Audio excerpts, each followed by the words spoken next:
ایسا بالکل بھی نہیں ہے. ہمارے جو والدین ہیں، جو ہمارے باپ ہیں، ہمارے دادا ہیں، پردادا ہیں، وہ ہم سے اچھے مسلمان تھے، اچھے مسلمان تھے ہم سے. تو ہمیں وہ کنفیوز نہیں تھے جیسے ہم لوگ کنفیوز لوگ ہیں. ہم لوگ وہ کنفیوز نہیں تھے دین کے معاملات میں. تو وہ بڑے ہی باعمل لوگ تھے اور عقیدے کے پکے لوگ تھے. تو ہمیں ان کے عقیدوں کو ہی لے کے چلنا ہے. وہ مسلمان دیکھو، اب وہ میں کیوں کہہ رہا ہوں ایسے، یہاں کہہ رہا ہوں. دیکھو یہاں کیا فرما رہے ہیں.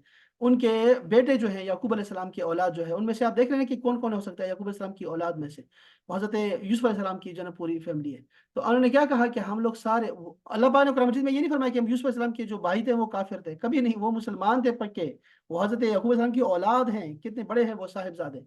تو انہوں نے کیا فرمایا، وہ سب نے توبہ کی ہوئی ہے. ان کے بارے میں کبھی گستاخی نہیں کرنی چاہیے. زلیخا کے بارے میں کبھی گستاخی نہیں کرنی چاہیے. سب جو ہے توبہ گار اور اچھے مسلمان تھے، ہم سے اچھے مسلمان تھے، صحابہ تھے وہ. اچھا یہ دیکھیں، تو یہاں کیا فرمایا انہوں نے کہا ہم آپ کی اور آپ کے آبا و اجداد، اور پھر نام بھی لینا شروع کر دیے، ابراہیم، اسماعیل اور اسحاق. ایک تو بات یہ کلیئر ہو گئی کہ آبا و اجداد کے عقیدے پہ رہنا وہ اچھے عقیدے کی علامت ہے ہمارے لیے بھی. ہمارے لیے جن کے آبا و اجداد مسلمان گزرے ہیں، جن کو شک ہو کہ ہمارے وہ جاہل تھے اور ان کو نہیں پتہ لگا اور وہ تو مزارات پہ جایا کرتے تھے، یا پھر وہ جو ہے وہ ایصال ثواب کیا کرتے تھے، یا پھر وہ عاشورہ کا روزہ رکھتے تھے، یا پھر وہ شب برات منایا کرتے تھے، یا پھر وہ ان کو جن کو شک ہو کہ ہمارے باوجود جاہل تھے تو وہ نہ کریں. وہ ان کو امام بنائے جن کا کوئی امام نہیں ہے، ان کا شیطان امام ہے، ان کو بنائے امام. ویسے ہمارے آبا و اجداد جو تھے، یعنی مجھے جو پتا ہے 350 سال سے ہمارے آبا و اجداد جو ہیں وہ سب علماء چلے آ رہے ہیں. ہمارے پاس جو شجرہ موجود ہے 350 سال کا موجود ہے. ایسے ہی رسول اللہ نے بھی جو ہے نا جب اپنا شجرہ بتایا نا تو عدنان تک بتایا، اور اس کے بعد کہا کہ اس کے بعد جو ہے وہ سارے جو نا انہوں نے شجرہ شناسوں نے جو ہے اس میں گٹ مٹ کر دیا ہے. تو یعنی اتنا بھی کافی ہوتا ہے کہ آپ کو پتا ہو کہ آپ کے 5 جو باپ ہوتے ہیں آپ کے، کم سے کم اتنا پتا ہو. اور ہمیں رسول اللہ صلی اللہ علیہ وسلم کے جو ہے نا آبا و اجداد کے نام آنے چاہیے، وہ بھی 5 تک یاد آنے چاہیے. یعنی ان کے باپ کا، ان کے دادا کا، ان کے پردادا کا، اس طرح کا 5 ہمیں پتہ ہونے چاہیے. یہ ہر مومن کی شان ہونی چاہیے. تو یہ ہے کہ آبا و اجداد کی پیروی کرنا جو ہے یہ کوئی مشرکین کی طرح نہیں ہے، بلکہ ہم لوگ جو ہیں مومن ہیں، مسلمان ہیں. ایک تو یہ بات کلیئر ہو گئی، اور یہ ہمیں 133 نمبر آیت ہے سورہ بقرہ سے پتہ لگی. دوسری بات جو ہم یہاں لے کے آیا ہوں، وہ ذرا غور کریں. یہاں وہ کہہ رہے ہیں کہ ہم آپ کے آبا و اجداد، آبا کا و الہ آبائکا، اور تمہارے آبا کا جو ہے ہم طریقہ اپنائیں گے اور انہی کی عبادت کریں گے، اسی رب کی. ابراہیم ہے، اسماعیل ہے اور اسحاق ہے. اب بتاؤ، اسماعیل اور اسحاق جو ہے یہ دونوں بھائی ہیں. اب ان میں سے ایک ہی ان کا باپ ہو سکتا ہے، اور وہ کون ہے؟ وہ حضرت اسحاق علیہ السلام ان کے باپ ہیں. لیکن انہوں نے چچا کو بھی ذکر کیا جو حضرت اسماعیل علیہ السلام ہے، آبا میں ذکر کیا. یہ جو نقطہ ہے نا، یہ سمجھنے والی بات ہے. یہ لوگ ان کو یہی سمجھ نہیں آتی کہ عرف میں ہم جو ہے ابو کس کس کو کہتے ہیں. اسی طرح عرب بھی لوگ کہتے ہیں، اسی طرح بابا کہتے ہیں. اچھا، ہر ایک کو چاچا کہتے ہیں، یا عمو، راستے میں چلتے ہوئے شخص کو بھی کہتے ہیں چاچا. اب ہم یہ سمجھنا شروع کر دیں کہ ہر غیرہ ہمارا چاچا ہے. ایسا بالکل بھی نہیں ہوتا. یہ تو عرف کی باتیں ہوتی ہیں اور ہم لوگ باتیں کر رہے ہوتے ہیں. تو ہم کہتے ہیں چاچا، او تو نانا لگا ہے میرا، او تو، او چل مامیا، ماما کہتے ہیں ہر ایک کو ہم لوگ. تو اس کا مطلب وہ میرا ماما بن گیا کیا؟ ایسا نہیں ہوتا. بلکہ یہ جو ہے یہ قرآن مجید سے بھی ثابت ہے، اور میں نے آپ کو دکھا. اس طرح اور بھی بہت آیات ہیں، لیکن آپ کو کم سے کم اس حوالے سے پتہ ہونا چاہیے. یہاں انہوں نے بات کی لکھی ہوگی، چونکہ یہ صحیح تفسیر ہے. حضرت اسماعیل کو حضرت یعقوب کے آبا یعنی باپوں میں داخل کیا، حالانکہ آپ حضرت یعقوب کے حقیقی والد نہیں تھے. دیکھو، والد ایک ہوتا ہے، باپ بہت سارے ہوتے ہیں، ہو سکتے ہیں. یہ اس لیے ہے کہ آپ علیہ السلام ان کے چچا تھے، اور چچا بمنزل باپ کے ہوتا ہے. جیسا کہ حدیث شریف میں ہے کہ آپ کا نام حضرت اسحاق سے پہلے ذکر فرمانا 2 وجہ سے ہے. دیکھو، اپنے باپ، اپنے جو دادا ہے نا، ان کا نام اسماعیل کے بعد ذکر کیا. آپ نے دیکھا کہ یعقوب کے بیٹے ہیں، یعقوب علیہ السلام جو ہے وہ بیٹے ہیں کن کے؟ اسحاق علیہ السلام کے. لیکن بچوں نے اسماعیل کا نام پہلے ذکر کر دیا اور اپنے دادا کا نام بعد میں ذکر کیا. کیوں؟ یہ میں نے نہیں پڑھا، یہ بھی پڑھ رہا ہوں میں آپ کے سامنے.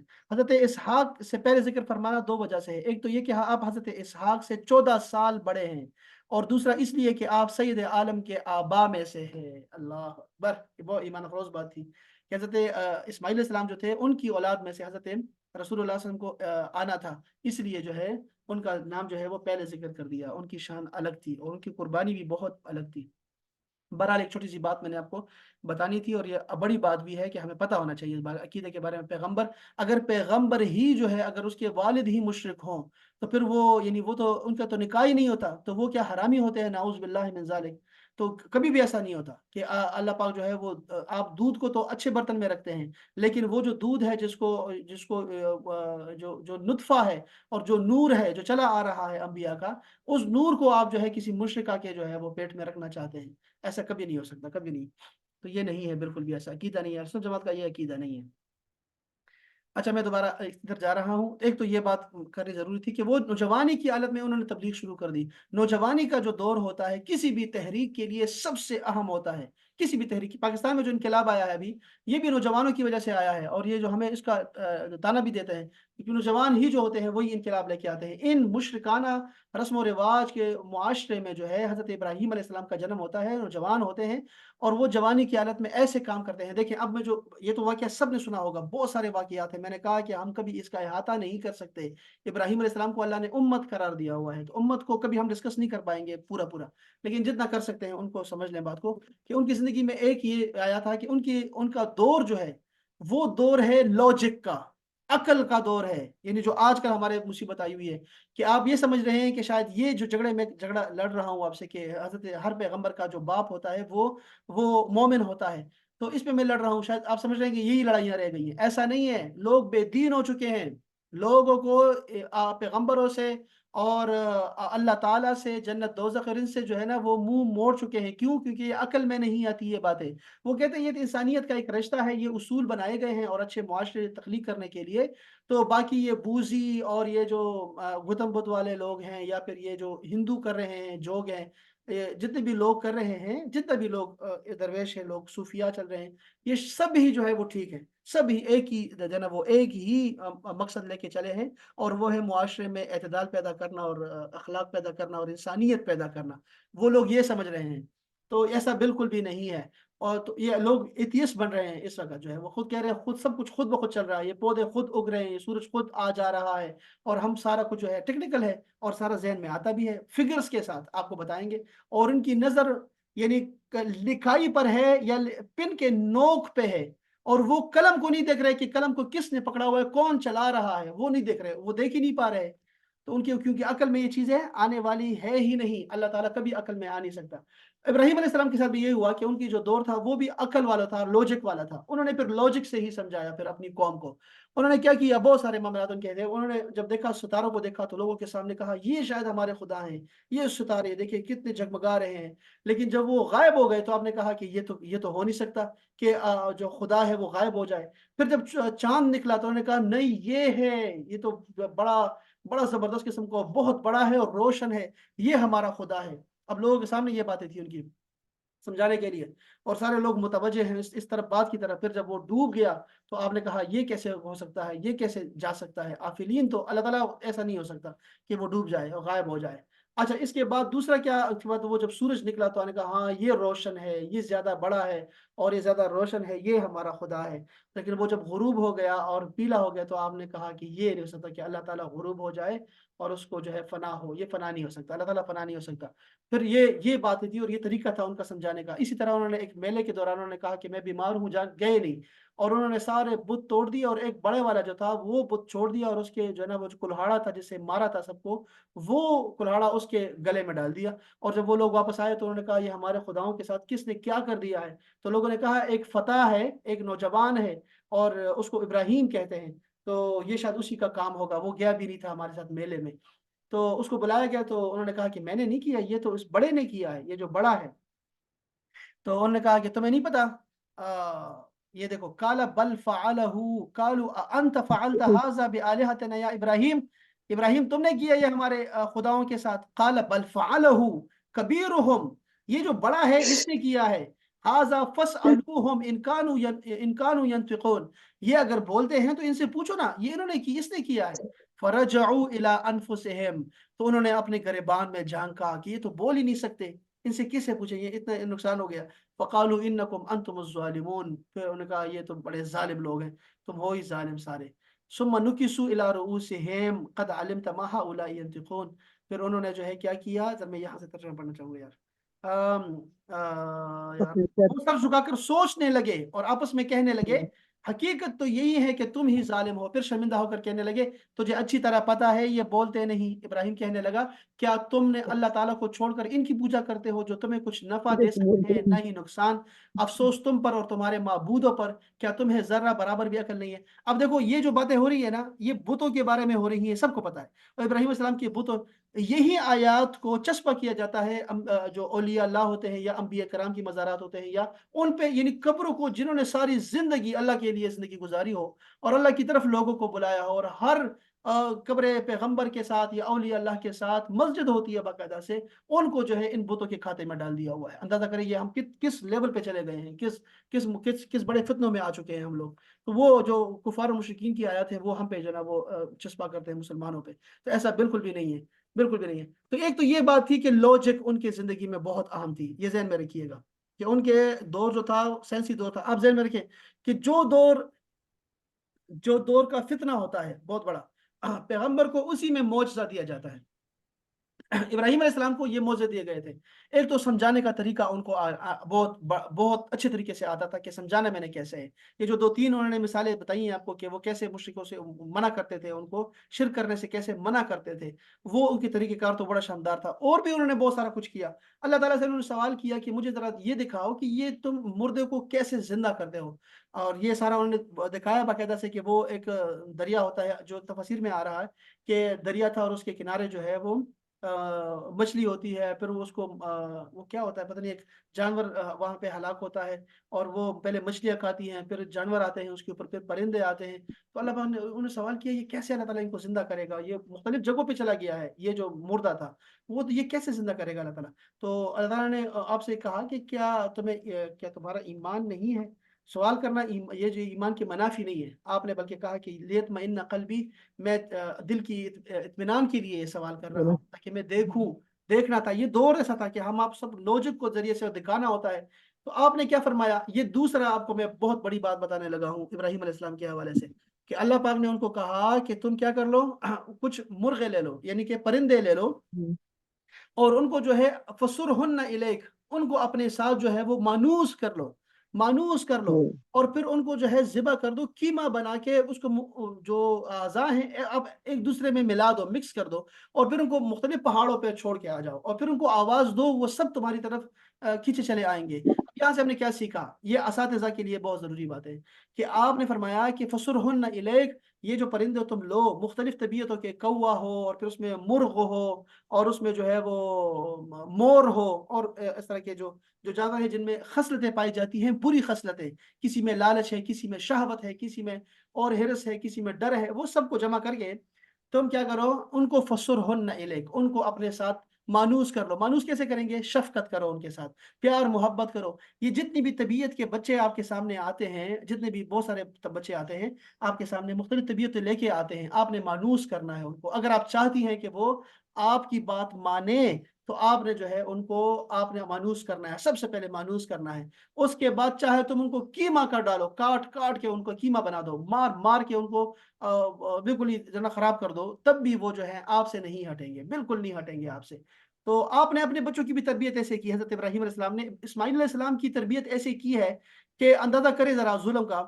ویسے اس نحو سے بتا رہا ہوں میں آپ کو کہ ابراہیم علیہ السلام ایک شیر خوار بچے کو چھوڑ آتے ہیں بے آب و گیا زمین میں، اور ان کی والدہ کے ساتھ۔ اگر وہ ایسا ہوتا، ہمارے زمانے کا حال ہوتا، تو ان کی ماں جو تھی وہ تو حضرت ابراہیم علیہ السلام کے بارے میں ان کے کانے سے بھرتی کے نہ پوچھے، وہ تو اپنے باپ کا چہرہ بھی نہیں دیکھنا پسند کرتا۔ حضرت اسماعیل علیہ السلام اگر وہ کہتے دیکھو ہمیں چھوڑ کے چلا گیا، لیکن اللہ پاک نے کیا فرمایا؟ تمہارے لیے بہترین نمونہ ہے ابراہیم اور ان کے ساتھیوں کی زندگی میں وہ حضرت ہاجرہ ہے، کہ انہوں نے بچے کی تربیت ایسی زبردست کی کہ وہ اسماعیل جب جوان ہوئے تو ابراہیم علیہ السلام کو کہتے ہیں کہ میں نے خواب دیکھا ہے، اور وہ کہتے ہیں ٹھیک ہے۔ اندازہ کریں ایسی تربیت کہ میں ایک چھری چلا رہا ہوں، وہ کہتے ہیں چھری چلائیں آپ دیکھیں گے میں بڑا شکر کرنے والا اور صبر کرنے والا ہوں، آپ میرا صبر دیکھیں گے، آپ اپنے امتحان میں پورے اتریں گے، آپ میرا صبر دیکھیں گے۔ یہ قرآن مجید کے الفاظ ہیں۔ تو یہ ایسی تربیت اولاد کی کرنا وہ فسرہن الیک کی زمرے میں آتی ہے کہ مانوس کر لو، پہلے بچوں کو مانوس کر لو اپنے ساتھ پیار محبت شفقت سے، اس کے بعد جو ہے پھر آپ چاہے ان کو قیمہ بنا دو، وہ آپ سے ہٹیں گے نہیں۔ اور یہی طریقہ تھا تربیت کرنے کا۔ ان کی تربیت، ان کی جو زندگی ہے وہ مختلف پہلوؤں پہ چلی جاتی ہے، وہ مختلف ان کے ہم نے سے چیزیں سیکھتے ہیں۔ تو ایک یہ شفقت والا ہے، ایک ہم نے سائنسی ان کا جو معجزہ تھا، میں نے کہا کہ ہر پیغمبر کو وہ معجزہ دیا جاتا ہے جو اس دور کی ضرورت ہوتا ہے، وہی دیا جاتا ہے۔ ابراہیم علیہ السلام کو لاجک سکھائی گئی تھی، منطق سکھائی گئی تھی کہ کیسے آپ نے جو ہے نا ان کو کرنا ہے۔ اور پھر ان کے توکل کی بات، یہاں یہ بات بھی بڑا اہم بات ہے جو میں کرنا چاہوں گا، وہ بھی غیر آپ نے نہیں سنی ہوگی۔ وہ یہ ہے کہ ابراہیم علیہ السلام کی زندگی میں ہمیں ملتا ہے توکل، وہ توکل جو اسباب کے بغیر ہو۔ اندازہ کرو ذرا، یہ بات کو سمجھو۔ ہماری یہ دنیا جو ہے نا، یہ اسباب کی دنیا ہے۔ ہمیں ایسا نہیں کر سکتے کہ اوپر سے چھلانگ لگا دیں تیسرے فلور سے اور کہیں کہ ہمارے پیر بھی نہ ٹوٹے اور ہمیں کچھ ہو بھی نہ، ایسا نہیں ہے۔ جو کچھ کرے گا مسلمان کرے گا یا کافر کرے گا، جو وہ کمائے گا اس کے ذمہ وہی جائے گا، جو کوشش کرے گا وہی کمائے گا۔ یہ اسباب کی دنیا ہے۔ ہمیں اسباب کو، دوائی کھانی ہے، ہم نے، رسول اللہ نے منع فرمایا کہ تم جو دوائی کو نہیں چھوڑنا تم لوگوں نے، تو یہ بیماری اترتی ہے اس کے ساتھ دوائی اترتی ہے، تو تم نے دوائی لینی ہے۔ اسباب کی دنیا ہے یہ، اور ہمیں مدد مانگتے رہنا چاہیے ایک دوسرے سے۔ اس میں کوئی بھی شرک نہیں ہے کہ ہم ایک دوسرے سے جو ہے مدد مانگتے ہیں، ماں کو بلاتے ہیں یا باپ کو بلاتے ہیں یا پھر دوستوں بھائیوں کی مدد کرتے ہیں، پڑوسیوں کی مدد کرتے ہیں۔ یہ ہم کوئی خدا بن کے نہیں کر رہے ہوتے، بلکہ اللہ تعالیٰ ہمارے ذریعے سے ان کی مدد کر رہا ہوتا ہے، تو یہ اس میں کوئی شرک کا شائبہ نہیں ہے۔ تو یہ توکل، میں کہہ رہا تھا آپ کو کہ کرونا میں ہم لوگوں نے کیا کیا، یا ڈینگی میں ہم لوگوں نے کیا کیا، ہم لوگوں نے اسباب کو بہت زیادہ دھیان دیا، اسباب کو، کہ ہم نے کہا بھئی آپ نے جو ہے نا ہاتھ دھوتے رہنا ہے، آپ نے ماسک پہنے رکھنا ہے اور ڈسٹنس رکھنا ہے۔ یہ سارے اسباب ہیں جو ہمیں ڈاکٹر نے بتائے اور ہم نے اس کا بہت خیال رکھا۔ لیکن اس دوران بہت سارے لوگ ایسے تھے جنہوں نے صرف توکل کیا، انہوں نے صرف توکل کیا اور بغیر اسباب کے توکل کیا۔ ہمارے پاس اسباب کے ساتھ توکل کرنے پہ بہت سارے دلائل ہیں۔ اگر آپ چاہتے ہیں کہ کچھ لوگ جو کہ ان باتوں پہ بلیو ہی نہیں کرتے تھے، اور وہ یہی کہتے تھے جب بھی ان سے بات کرتے تو وہ یہی کہتے تھے کہ نہیں، اللہ بچانے والا ہے، اللہ بہت بڑا ہے، ان سے اللہ بہت بڑا ہے، وضو کرتے رہو، غسل کرتے رہو، کافی ہے، یہ 5 وقت کا وضو جو ہم کرتے ہیں یہ کافی ہے نا، کفار تو کرتے ہی نہیں ہیں، ہم تو کرتے ہیں، تو ہمارے لیے کچھ نہیں ہوگا۔ یہ وہ لوگ تھے۔ حضرت ابراہیم علیہ السلام کا بھی یہی قصہ اللہ پاک نے ذکر کیا کہ جب ان کو آگ میں ڈالا گیا تو وہ کسی کی مدد نہیں لینا چاہتے تھے۔ احادیث میں آتا ہے نا کہ حضرت جبرائیل علیہ السلام تشریف لائے اور وہ منجنیق میں بیٹھے ہوئے تھے، ابھی ان کو پھینکا جا رہا تھا، اور اس وقت بھی انہوں نے کہا کہ نہیں، مجھے تم سے کوئی غرض نہیں ہے، تمہاری مدد نہیں چاہیے، مجھے صرف اللہ کو میں نے دیکھنا ہے اور اللہ کا حکم میں نے جو ہے وہ ماننا ہے، تو اللہ کی مرضی یہی ہے تو میں بس اس کی رضا میں راضی ہوں۔ یہ توکل کی بغیر اسباب کے جو ہے نا توکل کرنا، یہ ہم نے حضرت ابراہیم علیہ السلام سے سیکھا ہے۔ تو ایسا بھی ہوتا ہے، ہم دیکھا وہ لوگ سارے بچے ہوئے تھے اور ہم لوگ جو ہے کہاں تھے اور یہ کہاں تھے۔ ہم ایسا، حضرت وہ حسن بصری کے بارے میں آتا ہے اور پتہ نہیں اور بھی اولیاء اللہ کے بارے میں میں نے سنا ہوا ہے، کتابوں میں آیا ہوا ہے کہ وہ دریا عبور نہیں کر رہے تھے اور وہ ایک ملاح جو تھا وہ کہتا تھا، وہ جو کل آپ نے درس دیا تھا اس میں جو بتایا تھا آپ نے کہ بسم اللہ پڑھ کے دریا پار کر رہا ہوں، تو میں تو ایسے ہی بسم اللہ پڑھ کے نکل جاتا ہوں آگے، تو وہ خود نہیں کر سکتے تھے، وہ کہتے ہیں نہیں، ڈوب جائیں گے، اسباب کا خیال رکھنا چاہیے، کشتی میں جانا چاہیے، کشتی کے بغیر نہیں جانا چاہیے۔ تو یہ ایسا ہوتا رہا ہے ہماری زندگی میں۔ اگر آپ نے توکل سیکھنا ہے، توکل بلا اسباب، تو وہ حضرت ابراہیم علیہ السلام کی زندگی میں ہمیں ملتا ہے۔ بہرحال ہمیں دونوں کو رکھنا چاہیے اور ہمیں اسباب کا حکم دیا گیا ہے تو ہمیں اسباب کو نہیں چھوڑنا چاہیے۔ اچھا، ایک تو یہ ان کی زندگی کا پہلو تھا، جو میں بہت سارے پہلو ہیں کہ اب یہ ختم ہو رہا ہے، لیکن میں چاہوں گا کہ وہ میں پڑھوں۔ انہوں نے کیا کہا، دیکھو حضرت ابراہیم علیہ السلام نے کیا کیا ان کو بتایا۔ میں نے ایک جگہ لکھا ہوا تھا کہیں، میں نے وہ جمع کر کے، ایک منٹ صبر کریں۔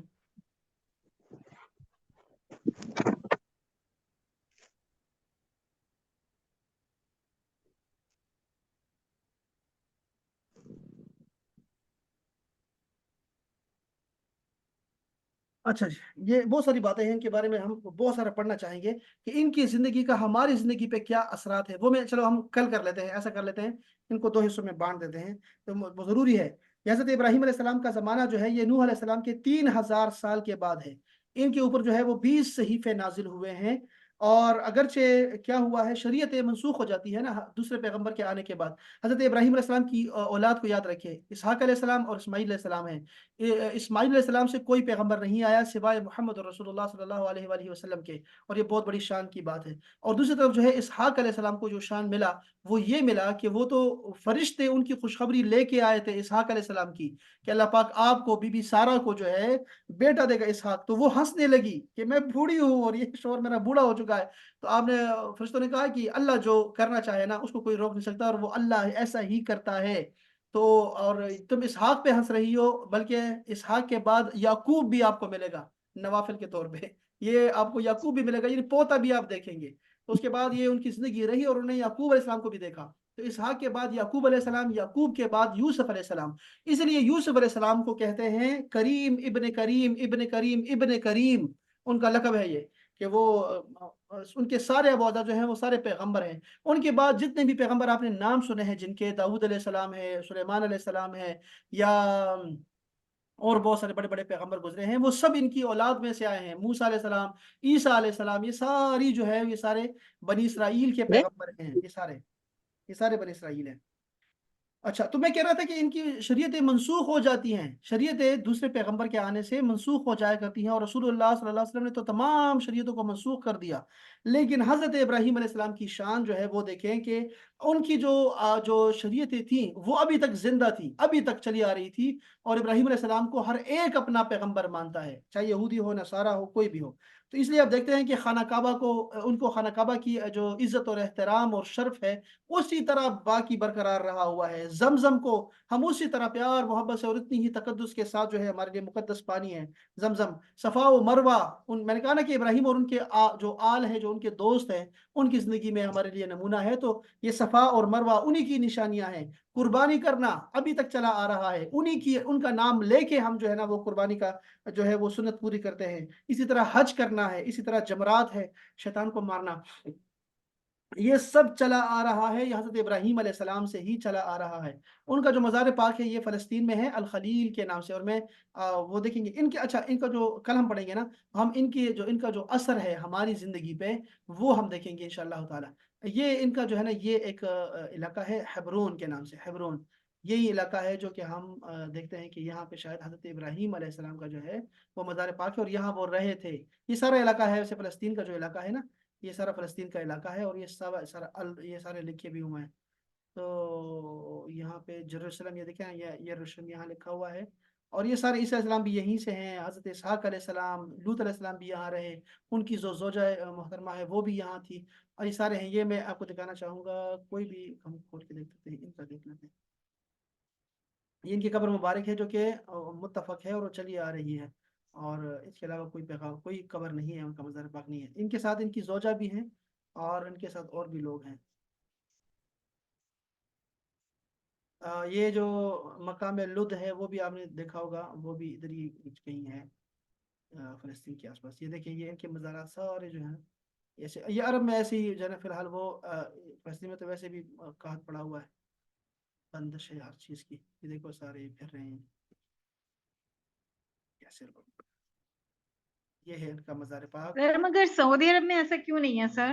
مکہ میں وہاں پہ کیوں نہیں ہے؟ یہ ابھی جنت نہیں ہے نا. البقیہ وہ یہ سب وہاں. انہوں نے سلطنت عثمانیہ کا خاتمہ جو کیا ہے ڈاکو نے کی کیا نا. آل سعود جو ہیں یہ ڈاکو ہیں. انہوں نے انگریزوں کے ساتھ مل کے نا، فرانس اور ان کے ساتھ مل کے، برطانیہ کے ساتھ مل کے سلطنت کا خاتمہ کیا، اور انہوں نے پھر قبضہ کیا. انہوں نے سارے مزارات کو جتنے بڑے، ابھی تو ہمارے پاس تصویریں پڑی ہیں چونکہ یہ پرانی باتیں نہیں ہے، 100 سال پرانی بات ہے نا، 1921 میں یہ آئے. تو یہ آل سعود نے قبضہ کیا اور حجاز کا نام ہی مٹا دیا، اور اس کو کہا کہ یہ ہماری سلطنت ہے، آل سعود، سعودیہ ہو گیا ہے. ابھی تک سعودی جو ہے نا وہ اس پہ ناراض نہیں ہے، ان کا مزار پاک ہے. تو انہوں نے کیا کیا کہ ابھی تک وہ جو مزارات تھے سارے، انہوں نے گنبد خضرا کو بھی مٹانے کی کوشش کی. انہوں نے جس کو دیا تھا نا یہ جو فتنہ تھا محمد بن عبد الوہاب کا، یہ ان کے اپنے بھائیوں نے ان سے لا تعلق اختیار کر لی تھی چونکہ وہ فتنے میں پڑ گئے تھے. اور انہوں نے سارے مزارات کو جو ہے وہ گنبد گرا دیے تھے، اور سارے جتنی توقیر تھی مسلمانوں کے ہاں اپنے اہل بیت کی، پیغمبروں کی، اور یہ جتنی بھی تھی سعودیہ نے انہوں نے ختم کیا. تو یہ ڈاکو ہیں اصل میں، یہ ابھی آئے ہوئے ہیں ہمارے اوپر. 100 سال مکمل ہو گئے ہیں، اللہ تعالیٰ نے ان کو ابھی ختم نہیں کیا. لیکن یہ مصر میں بھی ایسا ہی ہے. آپ جائیں گے عرب میں دیکھیں گے، مصر دیکھیں، مراکش دیکھیں، طرابلس چلے جائیں، تیونس چلے جائیں، آپ کسی بھی عرب کنٹری میں چلے جائیں، آپ کو جو ہے مزارات نظر آئیں گے، اور اتنی ہی شان اور شوکت کے ساتھ نظر آئیں گے.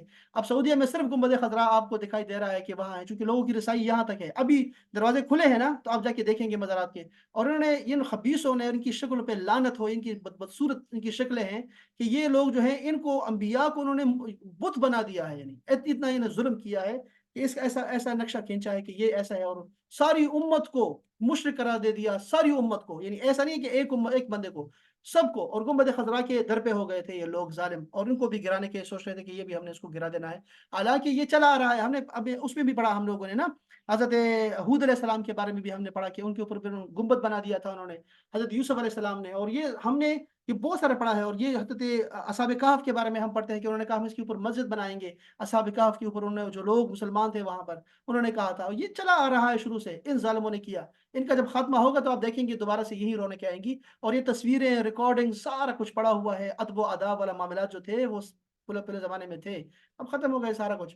تو ایسا نہیں ہے کہ یعنی وہاں، اچھا ابھی میں نے کلپ دیکھا، کسی نے مجھے بھیجا کہ یہاں تو پیر ہی نہیں ہے سعودیہ میں، پیر تو انہوں نے سارے سارے شہید کر دیے، یا انہوں نے ملک بدر کر دیے۔ ہمارے اساتذہ ہیں باقاعدہ سے، یہ ہمارے اساتذہ میں بتا رہا ہوں، ہمارے اساتذہ جو ہیں وہ باقاعدہ سے وہاں جو ہے نا وہ آستانے بھی چل رہے ہیں، اور جن کو دیوبندی، بریلوی، سنی سارے مانتے ہیں، ایسا نہیں ہے کہ ہم کوئی ایسی خود سے باتیں کریں، یہ سارا چل رہا ہے۔ یہ دیکھیں، یہ میں آپ کو دکھاتا ہوں جو اصل لوگ تھے، خطیب تھے جو اس کے گنبد خضرا کے اور یہ حرمین شریفین کے، یہ محمد بن علوی، یہ ہمارے شیوخ میں سے آتے ہیں، میں بتاؤں آپ کو، یہ ہمارے شیوخ میں سے ہیں اور آپ کے شیوخ میں سے ہیں، اور دنیا پاکستان میں جتنے بھی علماء کا نام سنتے ہیں بڑے بڑے، یہ دیکھو، یہ اصل میں یہ ہیں امام حرمین شریفین کے، یہ لوگ تھے، پتہ ہے آپ کو؟ اور یہ ان کو نکالا گیا، ان کو پھر وہ دیکھیں، یہ سارے یہ سادات ہیں، سید لوگ ہیں یہ سارے، اور ابھی تک چلے آ رہے ہیں، ایسا نہیں ہے کہ غائب ہو گئے ہیں، ابھی تک صرف اوپر نہیں آتے، دکھائی نہیں دیتے، ورنہ تو یہ چلے آ رہے ہیں، ابھی تک ہیں الحمدللہ، وہ سارے